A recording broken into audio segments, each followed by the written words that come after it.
और मेरे भाई क्या हाल है? आशा करता हूँ आप सभी बढ़िया होंगे, जहां भी होंगे मस्त होंगे। तो आइए देखते हैं एसएससी में आया वो प्रीवियस ईयर का क्वेश्चन है। क्वेश्चन आपके सामने क्या है? A and B together can do a piece of work in 50 days. If A is 40% less efficient than B, in how many days can A working alone complete 60% of the work? देखिए A B दोनों मिलकर किसी काम को 50 दिन में पूरा कर लेते हैं।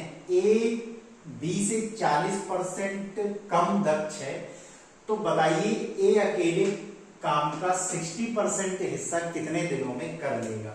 तो आइए देखते हैं किस तरह से इस क्वेश्चन को करेंगे। सबसे पहले आपको दिया है कि ए और बी मिलकर पूरा काम 50 दिनों में कर लेते हैं। तो अगर हमें ए बी की एफिशिएंसी पता चल जाए तो यहां से हमारा टोटल वर्क आ जाएगा। देखिए टोटल वर्क हम यहां से निकाल लेंगे।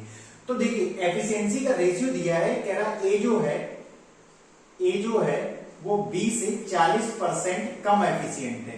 तो 40% कम एफिशिएंट है, ये मान लो 60, ये 100 है, तो ये 40% कम 60, तो ये इनका रेशियो कितना आ जाएगा? 3:5 का। तो ये एफिशिएंसी का रेशियो आ गया मेरे भाई, आपका 3:5 का रेशियो आ गया। अब आप देखिए एफिशिएंसी आपको पता है, अब टोटल वर्क आपका आ जाएगा। टोटल वर्क कितना आ जाएगा? 5 + 3, ये आपका 3 + 5 × 50, तो ये आपका आ जाएगा 5 × 3 = 8, 8 × 5 = 40, ये आपका 400। टोटल वर्क आपका मेरे भाई आ गया 400। टोटल वर्क 400 आ गया।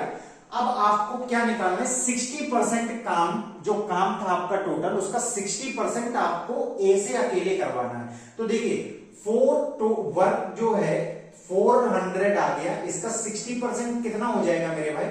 60/100 करेंगे तो ये आपका 240 आ गया। 240 जो वर्क आ गया आपका, ये वर्क आपको 240 जो आपका वर्क है ये आपको ए से कराना है। ए की एफिशिएंसी कितनी? 3। तो ए से पूछा कितने दिन में करेगा, टाइम निकालना है। तो हमको पता है वर्क अपॉन एफिशिएंसी होता है। ए का टाइम निकालना है, कितने दिनों में 240 काम को करेगा। 240 काम को 3 की एफिशिएंसी से कितने दिन में करेगा? 3 × 8 = 24, 80 आ गया आपका। तो मेरे भाई ऑप्शन 3 इज करेक्ट। ऑप्शन 3 जो है आपका वो सही है यहाँ पे। आई होप आपको समझ में आया होगा। धन्यवाद।